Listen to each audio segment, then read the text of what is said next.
varbūt esi dzirdējis bites elpu, kas ir svarīgi. Arī pamēģinam reizē, iekārtojies ērti, un tavs uzdevums ir ieelpot caur degunu 5 sekundes, un caur muti tūtiņā izelpot 7 sekundes. Un tagad mēs pāposim šīs 10 ieelpas, un pēc tam tavs uzdevums būs pēc šīm 10, mēs pamēģināsim 5, pēc 5 ieelpām aizspiedīsi šīs te ausis krimslīšus ciet, šādi te.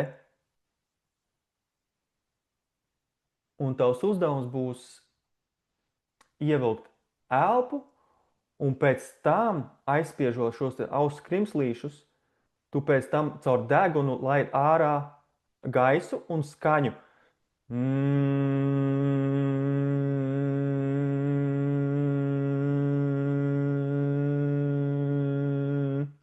Un cik ilgi tu vien vari to izdarīt, jo ko šī bites elpa dara, tā kā šeit ir klejotāja nervsiet, šī elpa aktivizēs klejotāju nervu, līdz ar to tu vari ieiet šī parasimpātiskajā nervu sistēmas darbībā šajā mieru stāvoklī.